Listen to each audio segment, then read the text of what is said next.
ndashima Imana ko yemeye ko tugera hano. Nari ndangije kwiheba ko ngiye gutaha nyine, ariko igihe nyine cyari iki ngiki. Ndashima Imana ko yemeye ko ngera hano. Ikindi nshima Imana gikomeye ni uko yabanye natwe nyine mu kizamini cya leta tukagikora kandi tukagitsinda. Twagitsinze neza se? Imana ishimwe.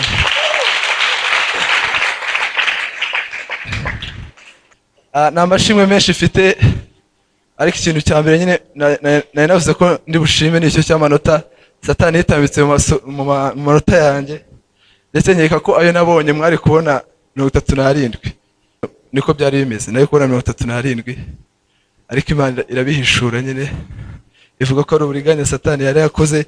Turabisengera Imana nyine ibigenza neza, nari amanota mwabonye. Imana ishimwe.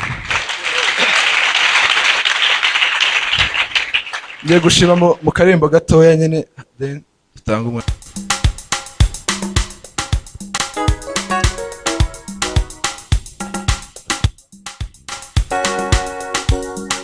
Hallelujah, hallelujah, hallelujah. Turi guhimbaza Imana. Yego, turi guhimbaza Imana, ntabwo ari igikorwa cya bamwe, ahubwo ni igikorwa cya twese. Hallelujah. Imana ni yawe ku giti cyawe, uko uyifata ku giti cyawe nibyo bigira icyo bimara. Hallelujah. Bano icyo baba bari kudufasha no kugira ngo batuyobore, ntabwo ari kugira ngo babidukorere. Rero ngiye gusaba ababishoboye baba bakicaye bahaguruke, dufatanye guhimbaza Imana. Umutima wawe wongere wegere Imana muri no mugoroba. Hallelujah, hallelujah, hallelujah, hallelujah, hallelujah, hallelujah. Yego, hallelujah. Twagiye.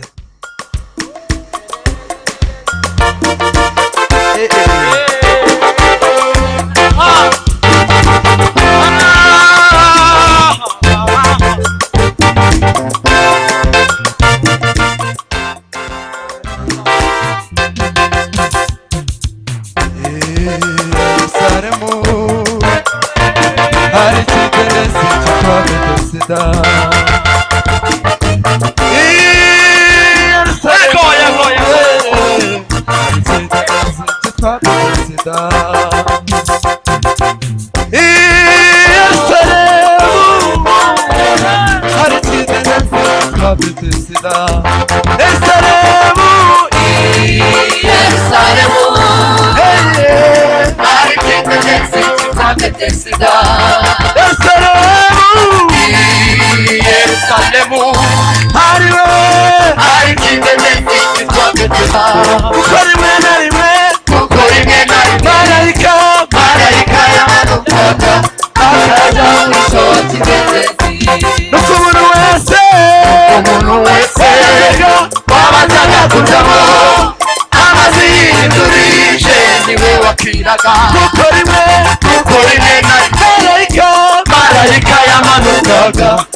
Hallelujah. Ikintu cya mbere mu Mana gituma umuntu atera imbere ni flexibility, sibyo? Koroshya ibintu mu Mana, ntubigire intambara, kuko already kuba mu Mana ni intambara. Iyo ubigize intambara rero kandi atari wowe wabigize bwa mbere, birakuvanga. Yego, niyo mpamvu kunywa amazi hanze haba hari uducupa, so niba muri setandere dufite ibikombe mureke tubikoreshe. Yego, sawa. Reka dusome ijambo ry'Imana muri Luka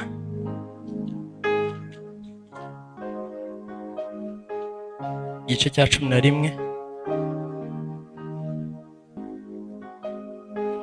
turahera ku murongo wa 2. Arababwira ati, nimusenga mujye muvuga muti, Data wa twese uri mu ijuru, izina ryawe ryubahwe, ubwami bwawe buze, uko bukeye ujye uduha ibyo kurya byacu by'uwo munsi, tubari ibyaha byacu kuko natwe duharira abarimo imyenda yacu bose, kandi ntuduhane mu bitwoshya. Muraza kumfasha nanone twongere dusome muri Matayo igice cya 6 turahera ku murongo wa 9. Ni iryo sengesho n'ubundi nuko Matayo we yaryanditse mu buryo butandukanye na Luka. Aravuga ngo data twese uri mu ijuru, izina ryawe ryubahwe, ubwami bwawe buze, bishaka bibeho mu isi nkuko biba mu ijuru. Uduhe none ibyo kurya byacu by'uyu munsi, uduharire imyenda yacu nkuko natwe twahariye abarimo imyenda yacu, ntuduhane mu bitwoshya ahubwo dukize umubi, kuko ubwami n'ubushobozi n'icyubahiro ari ibyawe none n'iteka ryose. Amen. Haleluya. Amazina yanjye banyita Ruberwa Blaise, narabibwiye ubushize abatari bahari, nanjye niganye na Eritsiye kandi turashima Imana ko twatsinze.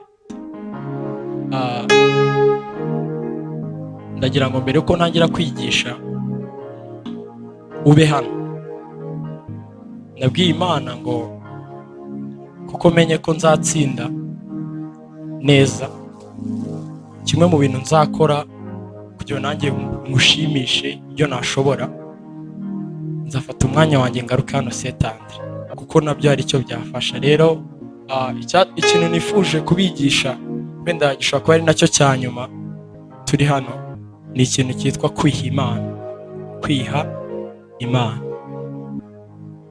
Ntago nigeze mpiga na rimwe umuhigo uvuga ngo Mana numfasha nkatsinda.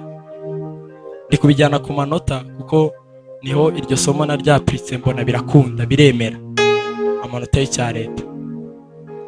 Papa ajya ambwira ngo ntukigishe na rimwe ibintu utapritse nyine ngo urebe ko bikunda ko bibaho. Ibintu rero ngiye kubabwira narabikoze mu buzima mbona ko bibaho. Nta na rimwe nigeze mbwira Imana ngo Mana numfasha nkatsinda nzagukorera ibi. Nta na rimwe. Mana numfasha nkatsinda, no. Cyangwa se ngo nsenge ngo Mana nundindira ababyeyi, no. Nundinda muri uru rugendo Mana nzagukorera iki, never. Mana numfasha nkatsinda muri classe nzagukorera iki, no.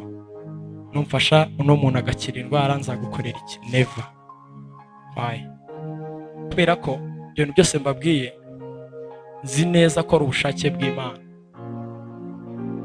Haleluya. Nzi neza ko ari ubushake bw'Imana, bituma rero nta na rimwe nshobora kwibaza ko Imana byaba ari igitangaza kuri njye ibikoze. Hari umuntu bijya bitangaza papa we amukoreye ikintu akwishyire minervare, ibintu nk'ibyo byagutangaza ari ukuzi ko yari yayibuze, ariko uzi ko ayifite ubumva ari ibisanzwe. Niyo mpamvu kwicara muri St Andre nta nubwo muri kumva ari bibi, muri ni ibintu bisanzwe. Ariko umwana wakubiswe ashobora kuzana kumva wow, papa arankunda yanjyanye ku kigo cyiza kihe St Andre. Ako bamwe twabigize utuntu dusanzwe kandi koko nta kibazo ni ibisanzwe. Ikintu ushaka kubigisha uno munsi ni ibanga uzakoresha kugira ngo ubuzima bwawe bugere at the maximum y'iby'Imana ishaka. Ikintu ushaka kubigisha ni ukugira ngo umakinge sure ko ubuzima bwawe bugere at the maximum y'ubuzima Imana ishaka kubaho. Kama babwira ubuzima Imana ishaka ko tubaho. Kuba siziye muzakora icya leta, Imana yashaka ko muzatsinda. Ntabwo ukeneye kubwira Imana numfasha ngatsinda exeta, Mana noneho kiranza kigukorera, never. Aho ushaka gushyira Imana nk'ahantu uvuga ngo ushaka kubikora cyangwa se ntubikore. Ubushake bw'Imana, muranyanganira ijwi nababwiye ngo ni flexibility mu nzu y'Imana, nta kubigira intambara, no gutuza twumva ijambo ry'Imana. Icy'ingenzi ni ukumva message, suko ijwi rya ntago naje hano kubereka ijwi ryanjye ukuntu riri rimeze. Ubushake bw'Imana, ijambo ry'Imana muri Yeremiya rivuga ngo ibyo nibwira nzabagirira ni byiza si bibi, kugira ngo mbare mu mutima w'ibyo muzabona hanyuma. Situbizi twese, nzi ibyo nibwira kubagirira si bibi ahubwo ni byiza, kugira ngo mbare mu mutima w'ibizaza ndabakunda. Imana iragukunda So mu buzima bwawe ntuzigere na rimwe usenga ngo Mana numfasha nkinjira muri uriya mwaka nzagukorera iki. Never. Kuko ni ubushake bw'Imana ko winjiramo. Ikintu ushaka kubigisha, iriya sengesho Yesu yavuze ngo ibyo ushaka bibe mu isi nk'uko bikorwa mu ijuru. Mu ijuru ijambo ry'Imana rihora rihamye, ariko mu isi ntabwo ari uko bimeze. Subiremo. Mu ijuru ijambo ry'Imana rihora rihamye, ariko mu isi siko bimeze. Mu ijuru handitse ko ntazapfa nkenyutse, gupfa nyine nyiri umwana nujuje imyaka yanjye yo kubaho, ariko mu isi siko bimeze. Mu ijuru handitse ko ntazakora icyaha, ariko mu isi siko bimeze. Haleluya. Iki kintu ushaka kukwigisha uno munsi ni ikintu nucyumva muri wowe uzabaho ubuzima ugenda udafite ubwoba. Uza abantu bajya bavuga ngo ntawamenya iminsi, ushobora no kugenda ugapfa, wamenya ushobora no gusanga mu rugo umubyeyi yarapfuye, nyine ubwo nabyakira. Ni ubuzima ugomba kwitoza guhera ubu ngubu uri muri setandre. Ndashaka ko banza kumenya ko mu ijuru ibyo Imana ishaka bibayo, ariko mu isi siko bimeze. Mu ijuru Imana umunsi umwe yarashatse, bavuga ngo Daniyeli mu mutima we nabonyemo akantu keza yifuza kumenya. Ugende marayika Gabriel, genda umuhe ubumenyi. Uriya muntu arashaka kumenya, afite umwete, genda umumenyeshe. Mu ijuru byarabaye, ariko mu isi ntabwo byabaye. Byatwaye ikindi gihe kugira ngo mu isi bizaba. Muzi ngo kambabwire, Yesu ibintu byose ari kugukora mu buzima bwawe yarabirangije, ariko ahantu yabirangirije saha muri iyi si bifatika niwo ugomba kubiza. Niyo mpamvu ugiye gusengera umurwayi narabibabwiraga cyane mu izina rya Yesu kira. Yesu yaramukijije. Ikintu uri kumukorera kankoresha no jambo ni ukumanifestinga ikintu already Jesus yashyize muri we. Haleluya. Menya ko ibyo Imana ishaka byose ntago biba, gusa ibyo Imana yemera byose biraba. Haleluya. Rero ni wowe gutuma mu buzima bwawe Imana ihora yemera ibyiza gusa, ibibi byose ukabivanaho. Haleluya. Reka mbaha akantu gato. Yo umuntu ukuntu yakubititse, ababizi tugire gutya. Abatajya basoma Bibiliya muzajya musoma, ni byiza. Yobu yarakubititse, twese turabizi. Yobu mu isi bigaragara, iyo umuntu yandika igitabo cya Yobu mu isi bigaragara, ntabwo yari guhera hari muri iriya nkuru batubwira ngo abana b'Imana bari baje bashengereye Imana, Satani azana nabo. Byari guhera Yobu yibereho ubuzima bwo ku isi, akabana n'abana be ku isi, bikabaho gutyo nyine tukabona ibyago bimusheho. Uko niko Yobu yabibonaga mu busanzwe, n'amaso afatika. Gusa umuntu wanditse igitabo cya Yobu yakoresheje andi maso, abasha kureba ibyabaye, abona ko nubwo mu bigaragara nabonye Yobu yari afite iyerekwa, of course nabonye Yobu ahura na biriya byago, hari ikindi kintu, hari indi spiritual event yabaye. Haleluya. Reka mbaho urugero. Muribuka abari baharana umwaka ushize batwigisha ikintu cya spiritual document, murakibuka? Nka gutya ndi bugere mu rugo nkasanga mama yapfuye, urugero, ntago nagera ngo bita biba, najya kuva hano byabaye. Kabisobanure gutya. Ikintu kiba mu bifatika ntabwo aba ari bwo kiba kikiba ako kanya. Ni ikintu kiba cyabanje kuba mu isi bitagaragara, kikaza kugeraho kikagaragara nyine hano ku isi. Umuntu urupfu rubanza rukamuzaho mu buryo bw'umwuka, akabona kuzapfa mu buryo bw'umubiri. Umuntu abanza gutsinda exeta mu buryo bw'umwuka, intsinzi ikazaza nyuma. Ibi mbabwira n'ubuzima nabayemo, ni ibintu napuritse mbona ko bibaho. Niyo mpamvu sinzi niba Eritsi yabyibuka kuri groupe y'abasiziyemu bavuga ngo amanota arasohoka saa 2 uwo munsi ukurikira. nahise ntangira kubyina. Ndetse urabyibuka nabahaye turi kode tw'indirimbo ndi guserebra na menshi ntago bazi uburyo njya mbyina nkishima. Ijoro ryose naryamye sinzi, naryamye bwenda gucya nishimye byandenze. Why? Ugomba kuba ubuzima ibintu bitaza gusa ko umuntu ashobora gupfa, gusa ko umuntu ashobora gutsinda. No, ukamenya ko uzatsinda ukabiserebura mbere, ugashima Imana, Mana mbonye ko nzatsinda, cyo nzagukorera ni iki n'iki kugira ngo mushimishe. Ntabwo ari uguhigira Imana ngo numfasha bikaba. No, turi kujyana. Ubu ni ubuzima nshaka kubigisha, mugomba kwitoza bwo kwiha Imana. Ibyo Imana ishaka byose ni byiza, gusa bizaba ryari igihe witoje kwiha Imana. Iyo wihaye Imana ukareka Imana ikagukoresha. Reka mbaho urugero. Niba navana wenda nkahura n'ikibazo runaka, icyo kibazo kuko already mu isi bitagaragara kiba gihari. Iyo ndi hano ndi guhimbaza Imana, kubera ko mba nihaye Imana, Imana ihita inkoresha nkakivanaho. Ikintu muracyumvishe? Nshobora kuba nzapfa ejo, umuntu amanuriye ngo ndabona ejo uzapfa, ndabona ejo uzapfa. Oh wow, okay, nabonye ko ejo nzapfa. Ntabwo navuga ko yavangiwe, nta kibazo. Mu isi bitagaragara hari kugaragaramo information ivuga ngo ejo nzapfa. Simple. You edit. Mwiga computer? Yego.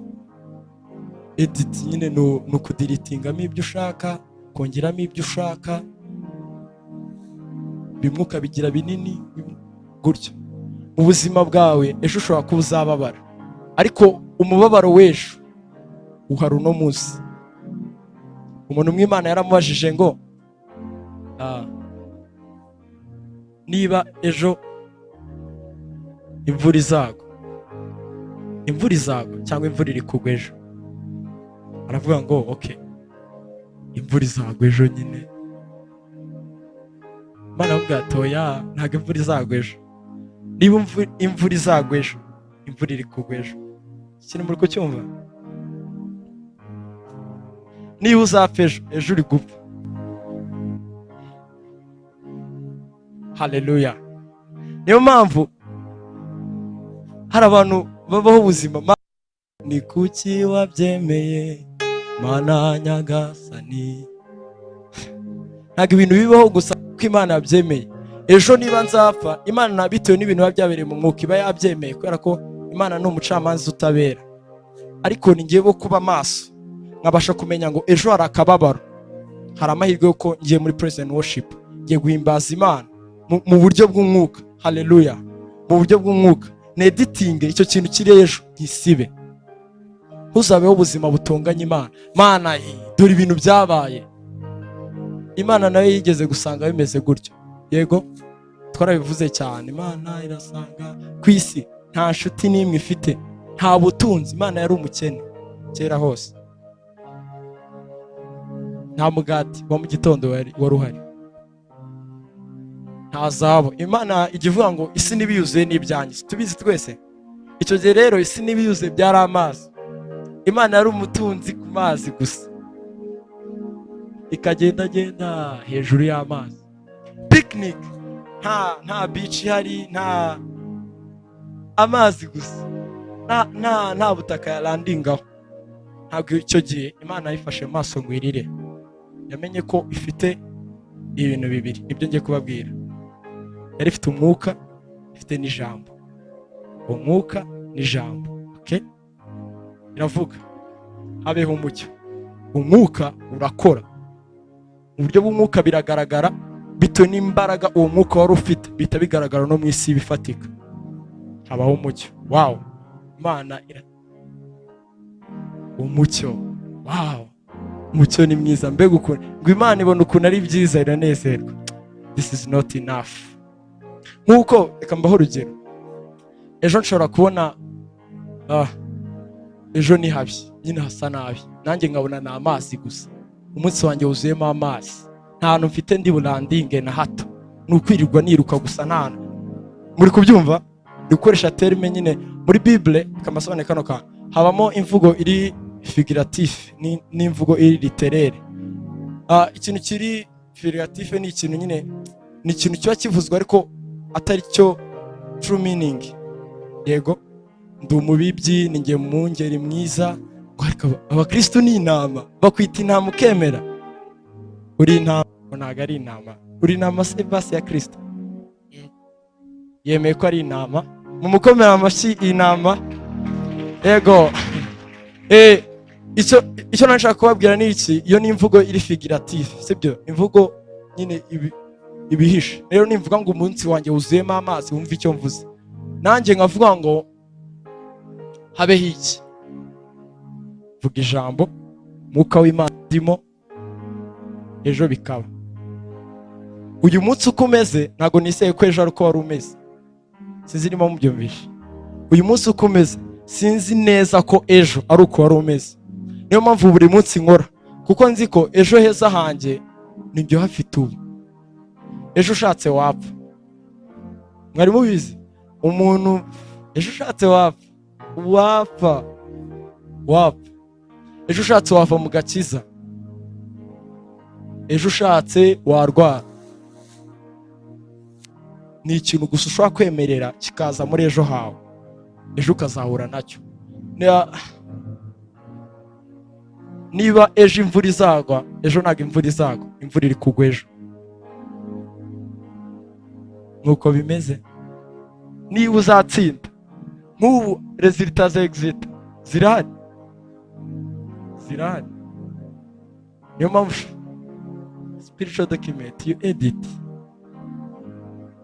N'ubuzima, reka mpindure title, flexibility, editing. Niyo title y'uno munsi. Bwira mugenzi wawe ngo editing. Ndikubona umusaza udashaka kuvuga, bwira mugenzi wawe ngo editing. Noya nimurebe nyine editing. Ibintu muzajya mubyoroshye. Yego, hari ukuntu nyine usanga sinzi mugakiza ikintu nize kwirinda, nize kugira ibintu intambara. Agakiza ni intambara. Rero ukagize intambara kakubana intambara nyine. Agakiza ugera rimwe uka Wilson y'uno munsi nayo ndi bukoreho. Kwa kane muracyarya inyama. Yego Bertrand. Nka Bertrand ukamona Bertrand tujye muri refi. Right team narabasabye ngo nzaze bakinnye, ntago bakinnye, so reka nikinire. Ihute. Bertrand yiga muri 3B C simbi A. Okay. Nanjye niga muri 3A. Sibyo? Tugiye muri F saa 6:20. Bertrand tujye muri F man. Yani mfite fasting. Oya ari kuvuga ngo umuntu utagikora fasting. Ntago ari uko bigenda. Ukuntu bigenda tujye muri F. Nese reka tugende nta kibazo. Kagenda ukatukata hirya naho gakomeza. Ukasubira muri class. Ugasenga. Kuva muri F kare nyine. Nimbwira ko ntari kumva ntago wabivuga. Nanone nta kubeshya umuntu w'umukristo. Nyine ni kwa kundi tu. Mu buzima nyine nuko igihe time is money uzigira vuba akatumujyana kure. Ubwo nibwo buzima bwa Gikristo. Inyama ukazireka ngo uri muri fasting. Bamwe bari mu bintu movie. Ano munsi ntago ndi bugiye kureba movie. Ndaba mfite appointment na Holy Spirit. Turi bugiye kuganira muri 3A. Okay, nta kibazo. Ni intambara, ubwo buzima babwira ni intambara. Nubugira intambara burakubana intambara. Sibyo? So be flexible. Ndi kubabwira ngo niba ejo hazagwa imvura, ntago ejo hazagwa imvura, ahubwo ejo hari kugwa imvura. Ejo hacu hariho none. Reka mbaho urugero. Okay. Mwijuru hazajyayo abera gusa. Yego. Situbizi twese. Umuntu wese utarakira Yesu Kristo nk'umwami n'umukiza. Umuntu wese utejejwe mu mutima we. Kristo aje ubu ngubu yarimbuka. Niko tubizi. Bivuga ngo ejo h'uwo muntu today ukuntu hameze ni hell, eternal destruction. Hari n'umuntu utarakira agakiza uno munsi ariko uzakakira ejo nituba tutarazamurwa. uzakakira ejo. Today future y'uwo muntu ni eternal punishment, yes, but tomorrow future ye izaba yahindutse. Ikintu nshaka kubigisha uyu mugoroba, naje niruka mvuga ati Mana yanjye fasha bino bintu mbibabwire. Ejo hawe uhafite mu biganza. Nusobanukirwa ibi bintu uzamenya ngo okay, uyu munsi ntago ndi buvugane na Vanessa. Vanessa arabeshya. Okay, avuga amagambo atari meza. Uko avuga amagambo atari meza azanyanduza, ikirere cyanjye cy'umwuka acyanduze. Ejo hanjye arasiribanze gutyo. Rero mfashe icyemezo guhera no munsi Vanessa ntago tuzavugana. Tuzajya tuvugana nyine ariko bitari cyane, umutima wanjye ntago uzajya mu mufungurira. No munsi Frank ngiye kuzajya nkuvugisha. Frank ahora yatura Zaburi nizo zihora mu kanwa ke. Rero kuko nta mwanya ujya mbona cyane wo gusoma Bible, why not? Kuzajya negera Frank ko avuze ijambo ry'Imana ryumve rirema ikindi kirere cy'Imana mu buzima bwanjye. Muzi ko amagambo muvuga nsigaranye iminota ingahe? Ntayo. Ago ndasobanura kino kintu bikanye vuga gato mu masegonda kuko nta minota nsigaranye. Ijambo rirarema iyo riherekejwe n'umwuka. Umwuka w'Imana barimo. Ijambo ry'Imana ukeneye kuryiga mukarimenya, ukamenya ko ari ubushake bw'Imana 100%, ko uba icyiza uzaba cyo, ko ubaho ubuzima bw'iteka, ko ejo hawe haba heza, ko isaha n'isaha utemerewe gupfa, ko isaha n'isaha utemerewe gukora accident, isaha n'isaha ntago wemerewe kurwara, isaha n'isaha ntago wemerewe guhura n'inshuti zarizo zose. Umwuka w'Imana kurimo, reka ijambo ry'Imana rikwigishe, n'uryiga iryo jambo ry'Imana utangire urikoreshe uhindure future yawe. Guhera no munsi nari kubirambura bikaba birebire, ariko umwuka w'Imana bahari kugira ngo atwigishe, umushake akomeza kwigishe, mwinvolving spirituality mu byo mukora. Nicyo nize mu buzima. Gusenga kwanjye narasenze muri Saint Andre, narasenze. Ndabona abanyegereye bose batabizi. Narasenze. None ndavuga ati okay, narasenze ariko muri Saint Andre tariki 20 zingahe z'ukwa kabiri nimbona amanota mabi uriya azabifata nabazumva abantu bakorera Imana ni fake. But okay, from now ngiye kweditinga that future. From that time ntangira ubuzima bwo kwatura ubuzima nshaka kubaho. Nzagira amanota gutyo bikagenda, iryo jambo ryiza rikagenda ryoverriding ikintu cyose cyari kiri muri iyo future. Sinzi amanota nari kuzagira icyo gihe, ariko icyo nzi nayo nagize. Niba ikizakuba hejuru no ugomba gutangira kuvuga ati ejo hanjye ni heza, habeho umucyo, habe iki, ubuzima bukagenda neza. Amahaguruke dusenge. Abumva bakeneye kwiga ubwo buzima barahaguruka dusengane tutadusoza. Mwakoze kutwakira, nibikunda wenda minsi ngingahe nanone tuzongera tube hano, wenda nubwo tutaza mu materaniro, ariko Imana iradukunda twese.